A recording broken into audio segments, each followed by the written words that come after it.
there is a very distinct set of rules that the shape follows when you loft. Number one, the pivot point of the shape goes to the first vertex of the path. The pivot point of the shape goes to the first vertex of the path. We're going to take advantage of that later on to reorient some stuff. Secondly, the positive Z local axis travels down the path. So that sets up that orientation. The local y-axis of the shape aligns itself with the local z-axis of the path. The local y-axis of the shape aligns it to the local z-axis of the path. Always. So you have no control over that.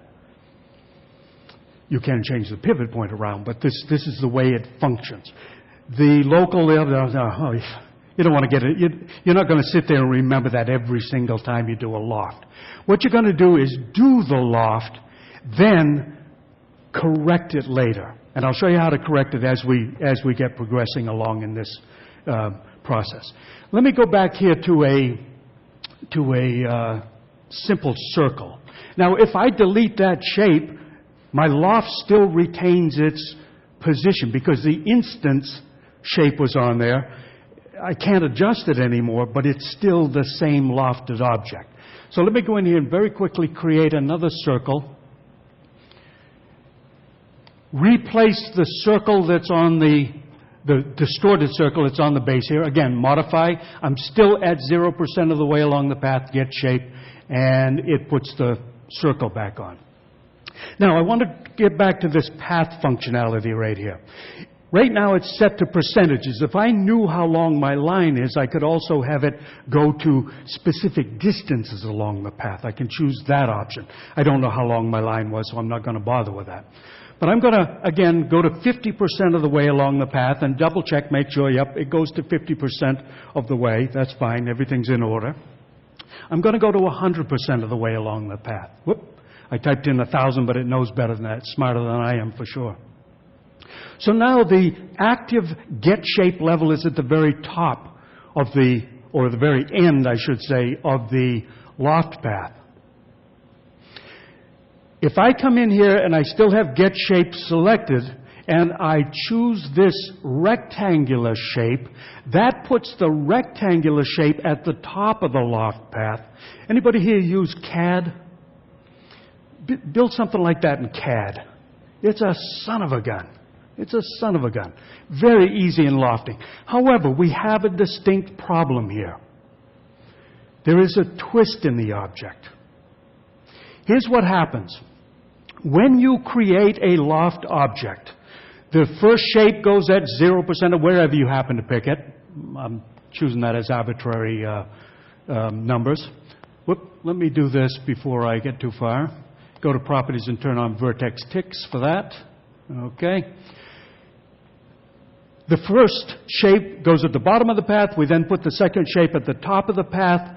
And we have a discrepancy in twisting here based on first vertex location. The way the loft object gets created is the first vertex of this shape gets connected or wired to the first vertex of the next shape. Then it goes along and it finds the path steps and shape steps and builds the mesh from that information. So the position of that first vertex relative to the position of this first vertex is very, very important. Here's another place where people give up on lofting. If they get this far, they say, oh, this is my trim goes around the wall and it twists 180 degrees. Useless model. Well, it's fairly easy to fix. And again, generally you want to loft the object and then fix it as an after fact. Now I'm going to select my loft object. There's a tool right here that I wish they'd turn off by default, but they haven't done that yet. You can save it in your 3ds INI file. If you turn it off, close out Max, it will get saved in there. Transform degrade. This is when graphics cards were very slow. What I'm going to do here, let me just go in first and just quickly do this, and then I'll go back to it and explain what I'm doing. If I go to try to correct this object right now, you see the whole loft object disappears. and I can't see what I'm doing. Well, if I come back in here and turn off Transform Degrade, then go back into this shape and start to manipulate it. Now, whoop, I'm not in sub-object mode there. Now, the thing does not disappear on me. So turn Transform Degrade off by one of the first things you ever do when you're working with Loft, so you can see what's going on. Okay, so we could see over here from our first vertex locations that there is a 45-degree discrepancy roughly. I could type numbers in, but I'm not going to do that. What I do is I go to Sub-Object Shape within the Loft tool itself. Sub-Object Shape. And I have two shapes on that Loft object. Nothing to do with the original shapes over here on the side. I'm not going to adjust those two shapes at all. I'm going to use the clones on the Loft object. And it really doesn't matter which one I twist in this particular case to straighten it out, but I just run it around until it's roughly a 45-degree rotation of that shape. And look right here. It is locked to work only on the shape's local coordinate systems. Only on the shape's local coordinate systems. Now, I don't have to, I could rotate in other angles as well to make changes here. I'm not going to set that in stone, but usually the z-axis is the one that you want to work with most often to fix issues. Or if I were building a drill bit, for example, this is the way I could actually build the drill bit, is to twist the shapes on the path so that I had the helix sort of a form to the drill bit. So you can use it to your advantage as well as to fix issues. So first vertex location is very, very important. That's one way we can control it. I'll show you another way as we go along. Something else. You notice how regular the geometry is here. We've got the shape steps and path steps set to 5 each, so it's a fairly dense mesh. And you notice how nice the transition is from circle to square and how regular the mesh is. Now, if you're going to animate this thing later on, it's kind of handy to have a regular mesh that you can pretty much determine where it's going to go in space when you start to deform it. However, if I would come up here and create another shape, I'm going to come in and use a star shape. Just a standard default 6-sided star. And I'm going to come back to my Loft object, go into the Modify panel, make sure that I'm 100% of the way along the path, and do a Get Shape again. Now that's going to replace the rectangle with the circle.